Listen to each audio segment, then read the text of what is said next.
Alright guys, it is Friday, January 7th, 2022, so I'm about to get the day started. I never did clean my garage yesterday like I wanted to. I picked up a little bit of stuff, but I didn't completely get everything done. Luckily, today there's 0% chance of precipitation, so I'm going to push my hard top out and immediately close the door back down because it is cold outside. So I had to turn my gas heater off.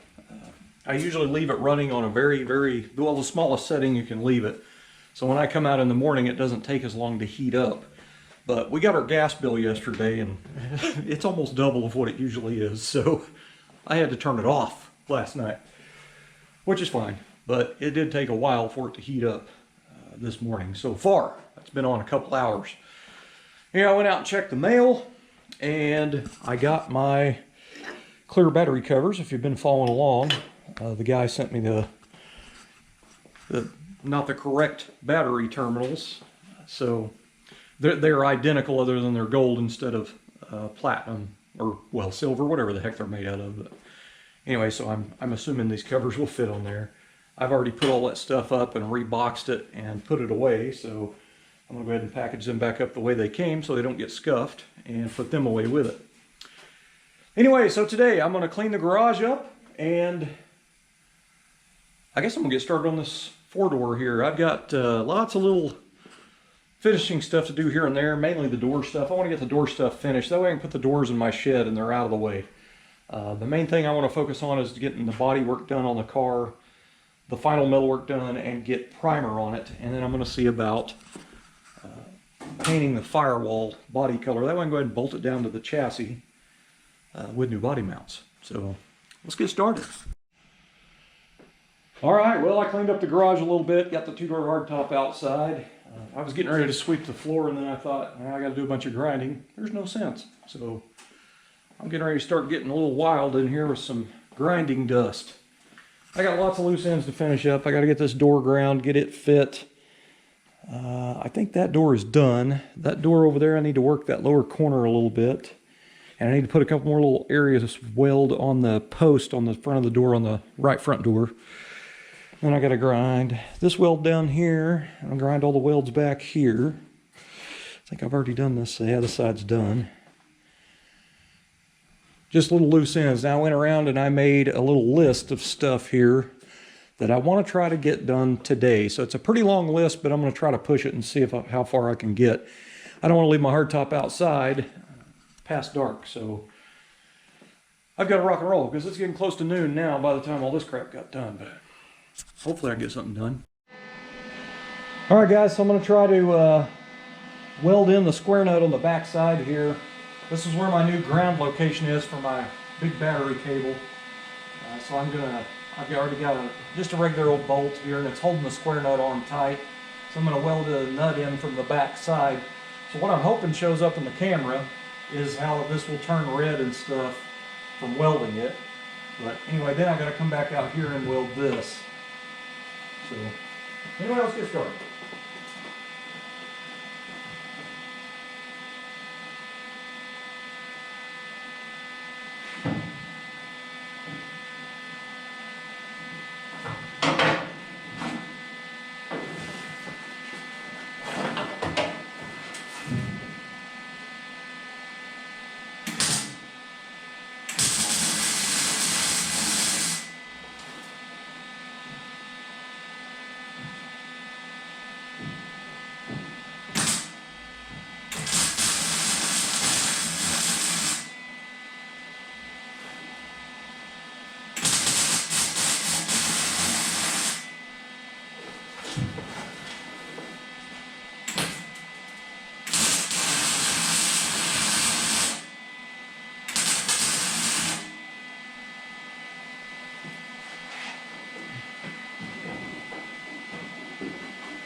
Man, that was pitch black. I couldn't see nothing under there. Boy, did that swell up that metal. Woo-wee! Do a little tweaking on that. I'm gonna move this. That fan on that welder's blowing that air right out on this stuff, so I don't want to blow away my shielding gas. I still don't have this thing set right.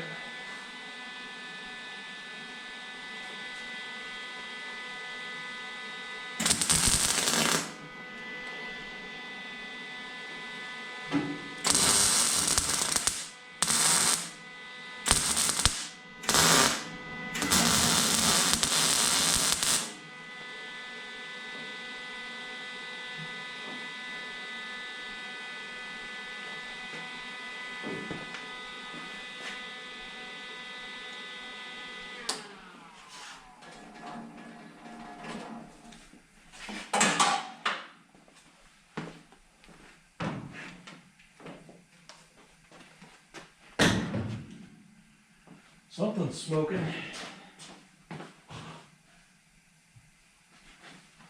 Make sure it's not on fire.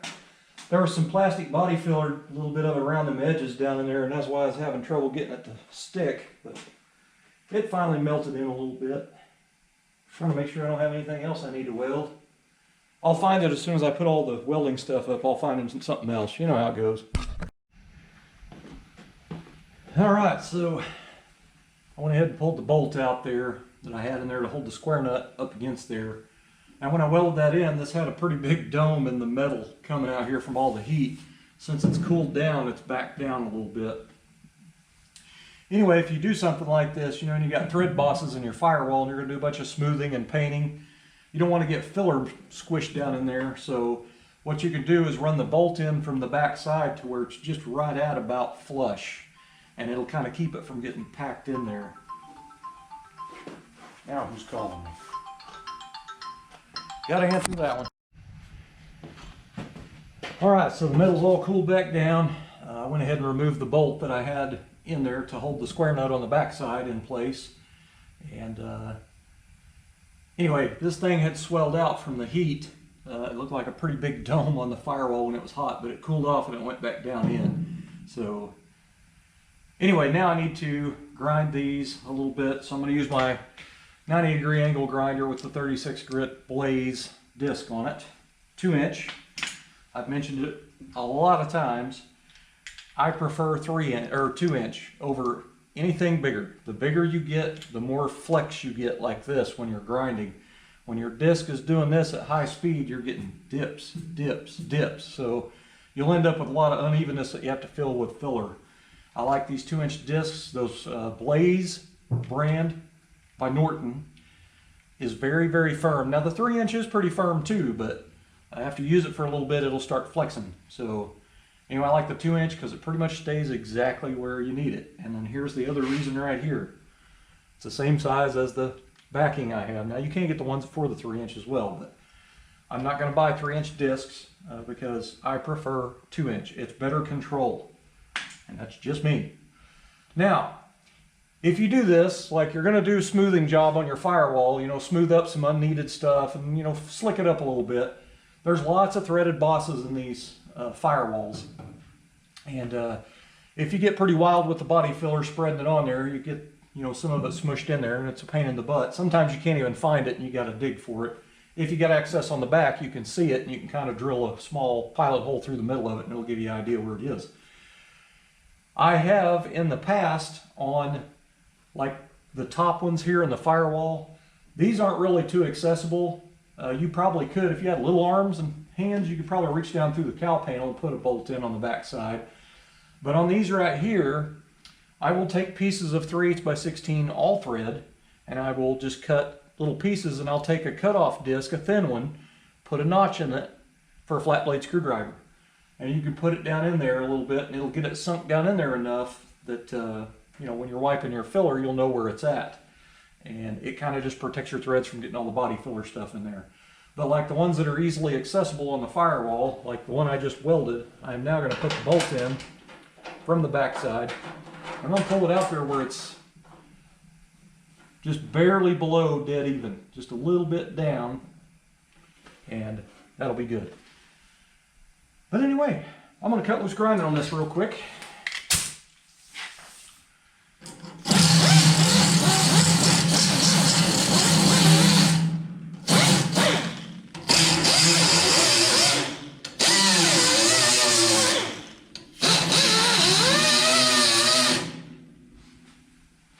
I don't ever go in and grind something on sheet metal all the way, because you'll have a lot of heat in there, just like the welder put in there.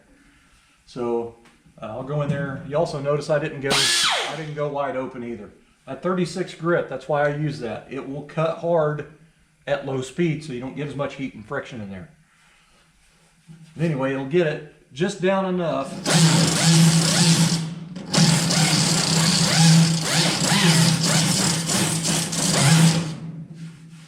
I don't have a dip in there now from grinding too far. That's why I love the 2-inch. You can control it a lot better. Sometimes I touch them to see how hot they are. That one's not even hot.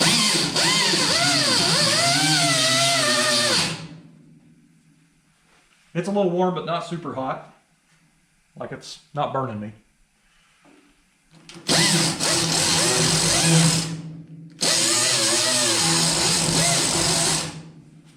I gotta put more weld in that. Anytime I weld something up, if I end up with craters and stuff like that, low spots, I go ahead and zap them again. It doesn't take that much longer to do that and hit it again, instead of filling it full of filler.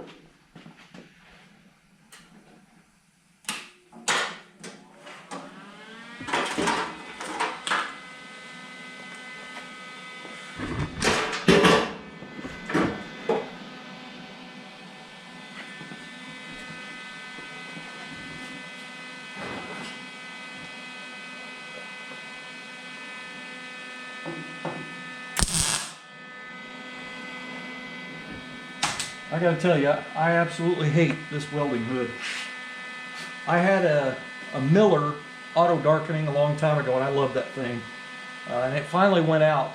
Something happened to it. It would never work again. So I went down to my local Atwoods several years ago, and I got this one. This thing has a double hinge in the band right here. This is the biggest pain in the butt right here. When you're all sweaty and 100-degree heat like I am when I work out here in the summer, everything gets wet, and you go to lift it up and it just slides the whole thing off because of the way they got a stupid secondary hinge. I don't see what the purpose of this is. So when this thing ever goes out, the next one I find is not going to have that.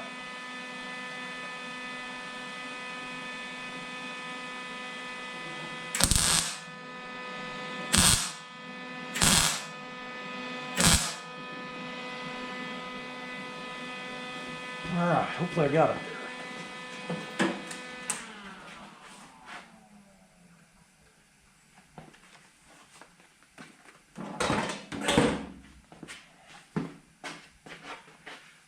I'll let that cool just a little bit before I cut loose on it.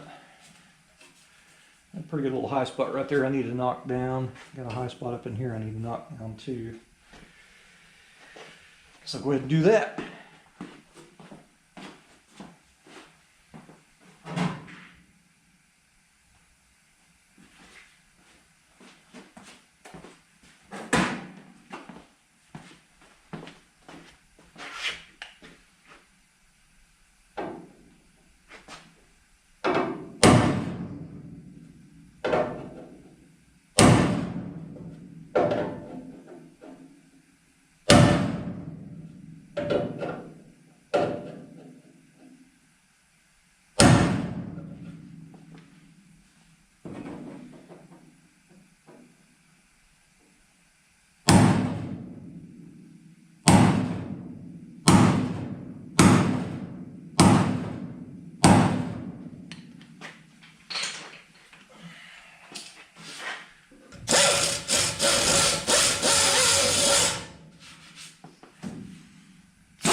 can put filler on that now. I do have a pretty good high spot here because these are crudely welded on the top of these braces. But I'm just going to leave it because I'm kind of going with the original style theme on the car. I mean, I'm smoothing the firewall, doing some other little stuff, but still I want it to look like a showroom fresh 4-door 210 with hubcaps, stock height, small tires, all that stuff, you know. Got to have a theme or know the direction you're going with a car and try to stick with it. So anyway, I'm pretty happy with that. So the square nut I put on the back side, you know, you've got your firewall pad that goes on there, and you've got a heater box that goes on there as well. Now on your heater box, if you're running the original standard or deluxe box, before you put the studs through the firewall, make sure you got them little round tube sleeves that go on those studs. That they're spacers to keep that from going completely flat into the firewall pad and, you know, smashing the crap out of everything. It's a nice little spacer. Now I don't remember what length that is. I don't know if they're 1/2 inch, 3/4. They could be 1 inch. I don't remember. But anyway, make sure you have them sleeves on there. Now that I say that, I probably ought to measure just in case somebody doesn't have them. They can get a piece of tubing and cut it down to the correct length. Let me see if I can find them.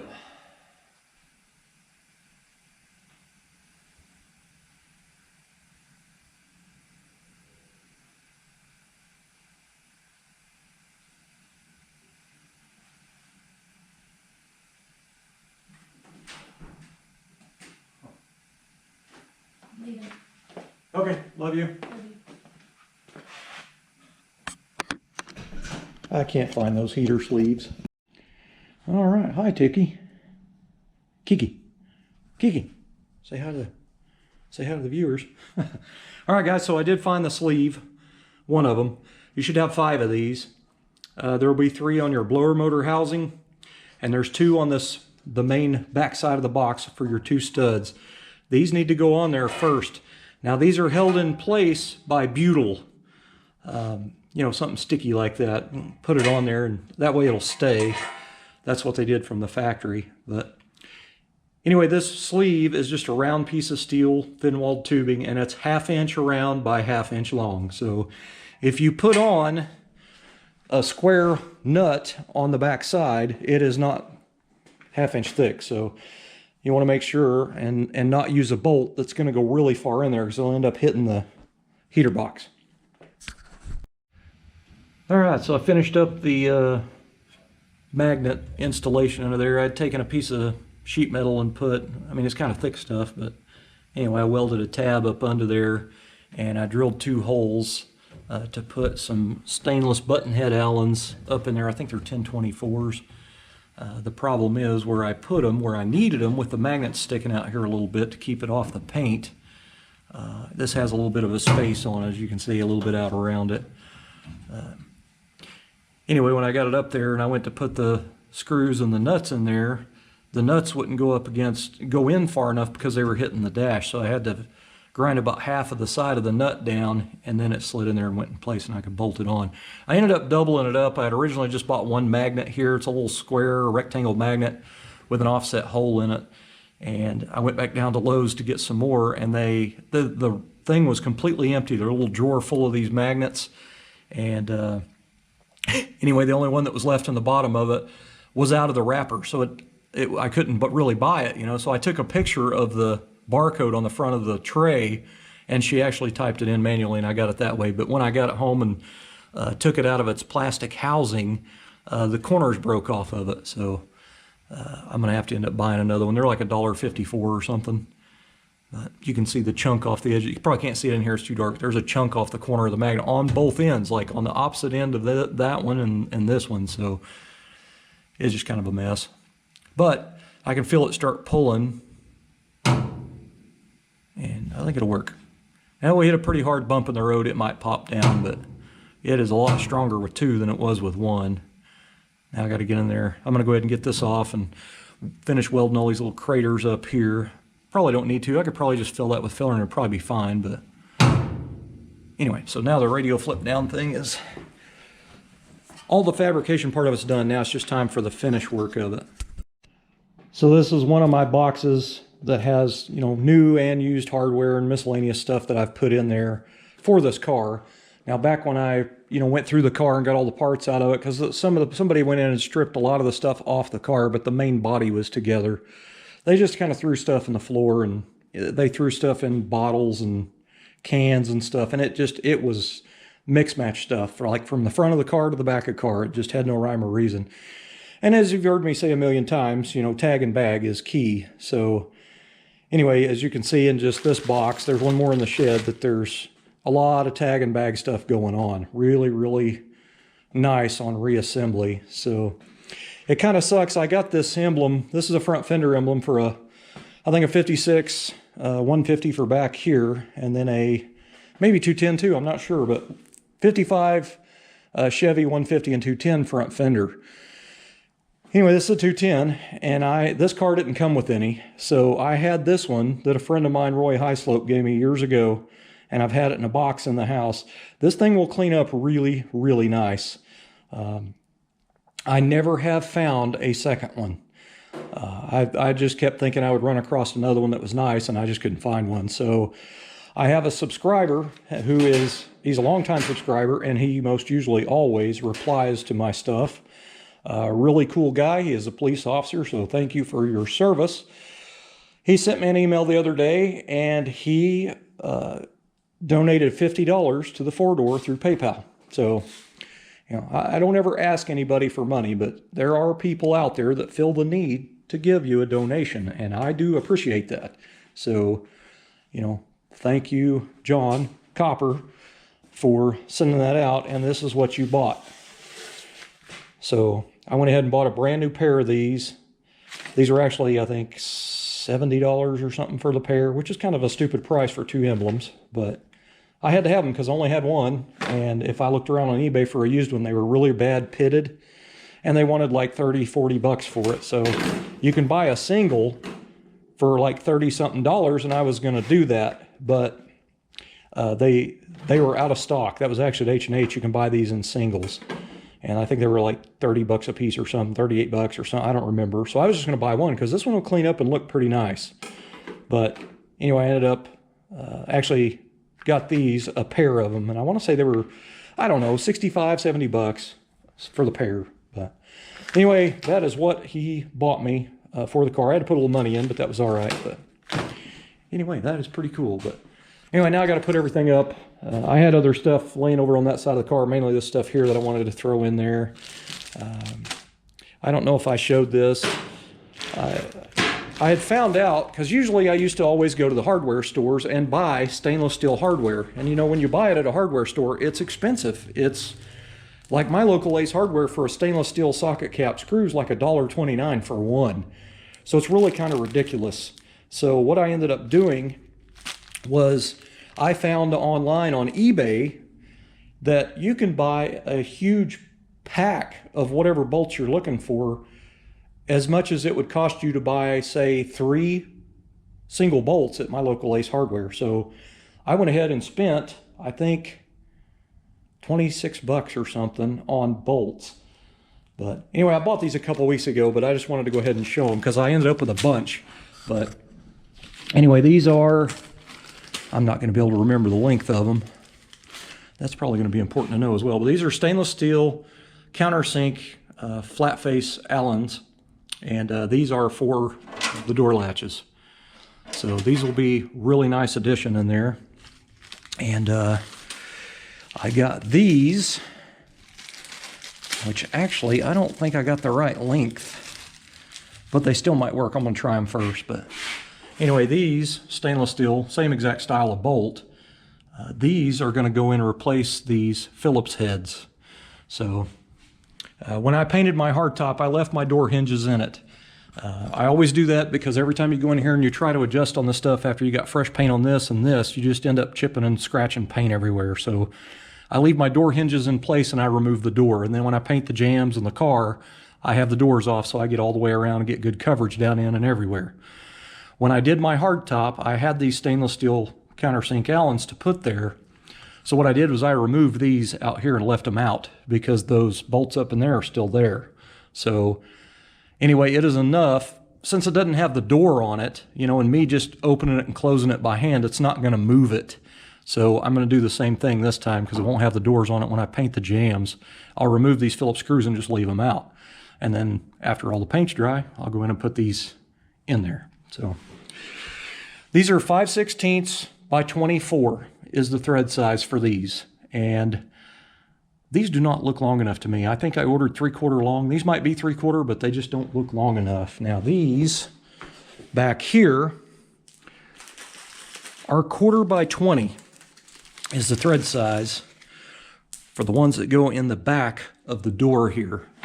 1/4 by 20, which is kind of strange because a lot of the door stuff on these cars is fine thread except these. And I want to say these are 3/8 long. Now, I don't know if you could go any longer with those. You might interfere with some of that linkage on that latch, but here it is right here. Anyway, this is 1/4 by 20, 3/8 long, stainless steel countersink Allen. Now, when you're looking on eBay for these, I want to say I got like, golly, 20 of them for like $5 or $7 or something. It was really, really cheap. But anyway, I ended up with more than I need, but this is probably not going to be my last Tri-5, so I've got more for another car. But anyway, I have seen these called flathead stainless steel socket caps. You know, when I think of flathead, I think of a flathead screwdriver, but if you're having trouble finding them, you might type in flathead. But anyway, now your strikers on these Tri-5 Chevys, it takes 3 5/16 by 18. I can't remember how long these are. Or no, I'm sorry, 5/16 by 24. I'm actually starting to doubt myself. I'm beginning to think that these might be 1/4 by 28 maybe. No, they're 5/16 by 24. Oh my gosh, I can't believe I couldn't remember that. Now, you can't get just a regular stainless steel countersink Allen to put in those because the holes, these go down in the striker a little ways and they do not fit down in there all the way. The head will be sticking out. Now, Totally Stainless used to sell a kit that came with these screws with the correct milled down head, and it came with the strikers as well. So if you had a 2-door, you only needed to buy 1 set. If you have a 4-door, you got to buy 2 sets. Now, I don't remember how long ago it was because I bought them for the hardtop back in like 2013. So anyway, when I got on Totally Stainless's website to look for that, I couldn't find it. And I wasn't going to call them, so I just ordered a big pack here. So what I have decided to do is I'm just going to mill down the heads myself. And I have a really redneck way of doing this.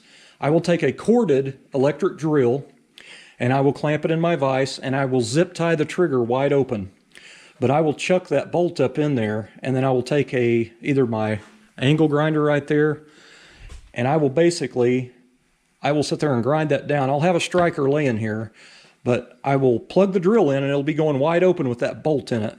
And I'll just take that grinder to the edge of that bolt to thin it down a little bit. And I will keep doing it until it fits down in that striker. So that's what I'm going to end up doing to this car. It's more work, but pretty much less money because I think I have probably 17 or 18 of these in this style bolt with the right length. They're in a bag already. I just need to, mill them down. Now, if I'm in a hurry putting the car together, I'll just put the factory ones back in it and rock those for a while. But, later on after paint and all the fancy stuff, I will do these. Now, these always come dull. These bolts, when you buy them in bulk like that, they come dull. So you'll have to kind of work on them a little bit. Usually just a buffing wheel with some green rouge, like a cotton buffing wheel or muslin, and some green rouge. Green is normally for stainless. That will pretty much polish it in one deal. You don't even have to really sand it if you don't want to, but it's not that hard to take like some 1500 grit paper on like a sanding block and go across that really nice. It kind of smooths it up a little bit because they're in a bag together, kind of sliding across each other all the time, and they get a roughness to them, little light scratches, and you can kind of sand it a little bit. But, you don't need to go through all the rouges and all the paper to get a mirror finish on these for a daily driver. But anyway, that's what you can do.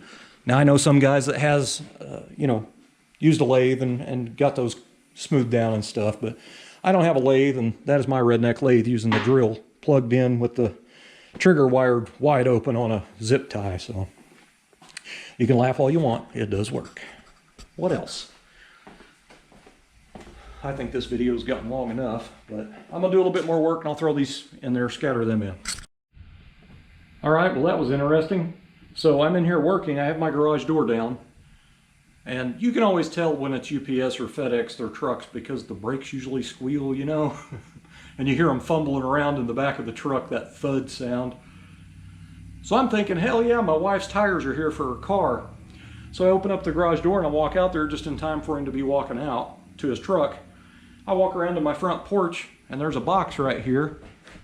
I was like, I didn't order anything that's going to come in a box like that. Here's my hydraulic roller camshaft for my 55 hardtop. That I emailed them guys Sunday, and he replied Monday at Howard's and said, highly doubt it that it's going to be here. Because Summit changed it from the back order date, 3/22, third month of 22, to first month of 22.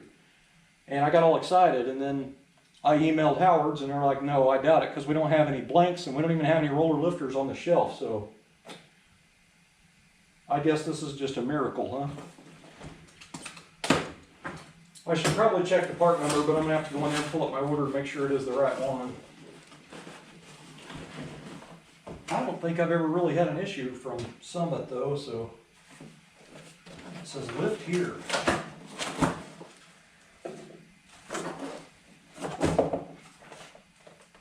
Lifter, small block Chevy, hydraulic roller. Nice.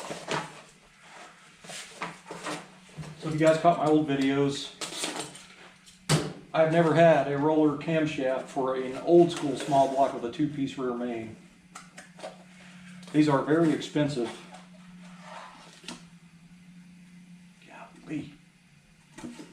But I gotta tell you, for not having the thought in the back of my head is my hydraulic flat tappet going flat, especially with today's oils that are made.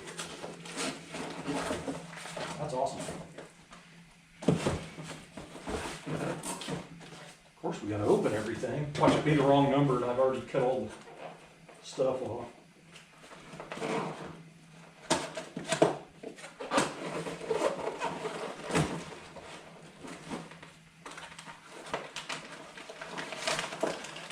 I had one of my old mentors from when I was a kid.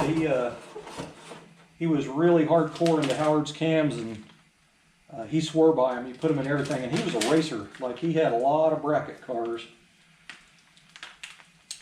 I might have to take that off there.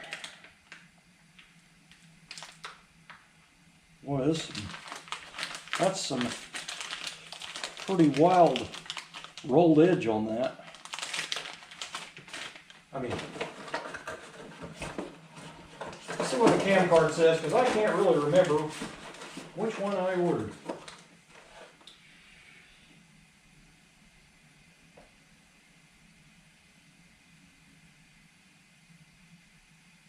$495, $500. I thought I got $500, $510. That must have been the other one that I was looking at. Because I have a stock torque converter by 700 R4, so. 110 degree load separation, 106 degree intake. Degrees of duration is 268.6.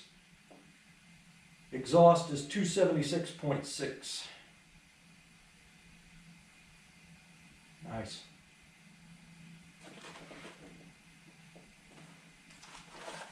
You got a sticker. Well, that's pretty interesting. Now here it is. What was the date? Here it is, the 7th of January, and Starboard Show is mid-February. Oh.